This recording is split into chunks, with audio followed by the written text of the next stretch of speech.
All right, everybody's recording now. Okay, here we go.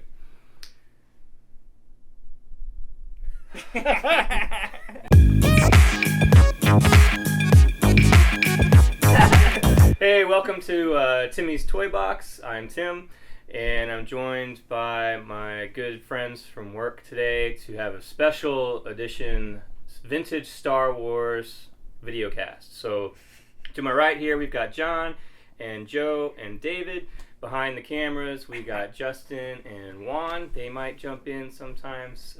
They might not. They're filming each other now.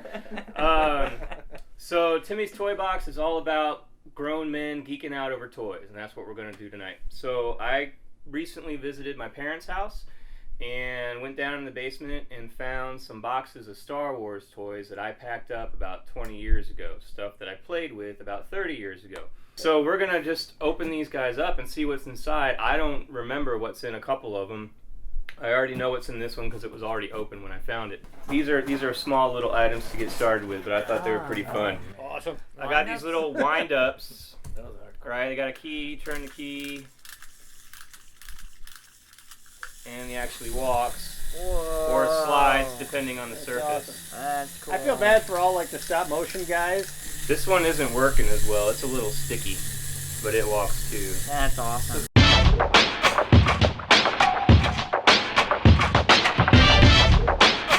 This is the box that I already found open in Mom's basement. Oh, And inside, Rancor. Rancor, man. Slave we have line. some original Empire and Jedi toys here. Are they all labeled as Jedi? Nope, Look, this one's there's Empire, Salacious Crumb. and these two are Jedi. Salacious Crumb. So, should we start with the Rancor? Rancor, absolutely. Dude, man. I had a Rancor. I had that when I was a kid. This is one of my favorites. Yeah, that's awesome. The box is pretty shredded, unfortunately. Stop motion time. Oh my god. Okay, how you doing? Alright, so you got to do that to the camera. The lever's on the back. Oh yeah. Hi guys, how you doing?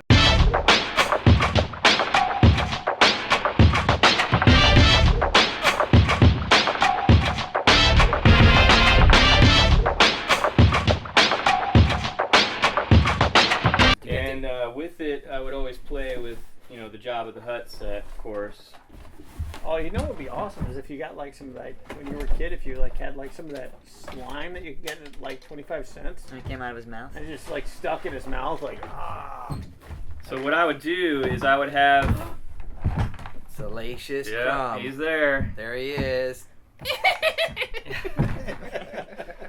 So what I would do when I was a kid is I would set Jabba up here, and then I'd put him on top of a milk crate, Oh. and then underneath would be the Rancor. That's cool. And Luke would fall through one of the holes in the milk crate, and the Rancor would go after him. So is that what's supposed to be below him? Is that supposed Yeah. to be what the Rancor is? Yeah. This is supposed to be the pit that he falls into, and you can see there's like bones and rats and stuff down in there, but how are you supposed to open this up with Jabba sitting on top of it? You know what though? But in all honesty, what would be like if you were in something for an extended period of time? What would be worse, getting thrown in a pit with this guy, or being thrown 2 feet below Jabba's butt?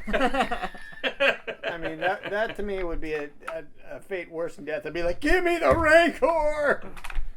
Got his little hookah pipe there. Get the hookah. Got the little frog thing. Yeah, it looks like the string came out.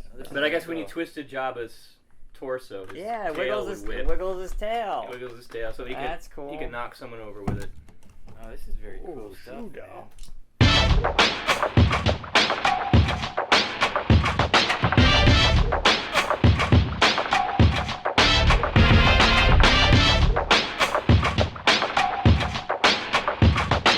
So do you have any of the figures? Oh yeah, they're somewhere. I'm not sure if they're in these that's boxes. that's but... the one I wanted to see. All right, the Slave one, a very much loved box. Unfortunately, not in the greatest of shape. But That's awesome. the really cool thing when I found this in my mom's basement, it is Boba Fett's inside. Oh, awesome. I didn't remember that I left him inside the ship. Hold on, we got to put these things on first. Did you buy that Boba Fett or did you get the mail away offer? Honestly, I think this one was bought. I know we did the mail away too. We did the mail away. We had multiple Bobas, but the Star Wars Holiday Special, they had a commercial, and that's where they showed the mail-away offer for the first time for the Boba Fett. Boba. Cool thing about the Slave One is it's got a trigger and a handle back here. If you held the trigger, the wingy things would stay level for landings. So what's the story? Go, What's the story with that thing? Because I always thought like they designed it after like an iron, right? well, I've heard it was designed after a lamp. A lamp post that was supposed to be outside of ILM. Like like In this. Van- This would be where the light was shining down. You know, that was another And theory. then it looks like an elephant here. Yeah. See the trunk and the ears and the tusk. Okay. It's a small touch. But Yeah, you I got, think we're stretching. of course, you got the hatch here that opens up, and Whoa. Do you get the carbonite solo? he's got to be around somewhere. He's not in here at the moment. But the ramp slides down. The Jabba have Carbonite solo We've inside. moved on past Java. We're on Slave One. And then You this know. Oh man, yeah, there she is. this side lever freaking would cool. lower the cockpit seat so you could get Boba in and out. Let me see Cool. Boba Fett. So Boba Fett Is he pretty like much stuck in there or something? Boba He's Fett got had like there's a a really clip that relaxed. holds him in. See, it was just kind of like I'm gonna lay down and I'm gonna fly. See, if you look, this you could tell it was supposed to be spring loaded Yeah. and that stuff. And they had what's called the J hammer, and that's where you would push this and it would shoot. Did he ever shoot it in the movie though? No, it was just they. Well, I mean, in episode 2. Well, yeah, that don't count. That's not an episode. We're talking. We don't discuss the prequels. Yeah, we're talking. Man, that is so awesome.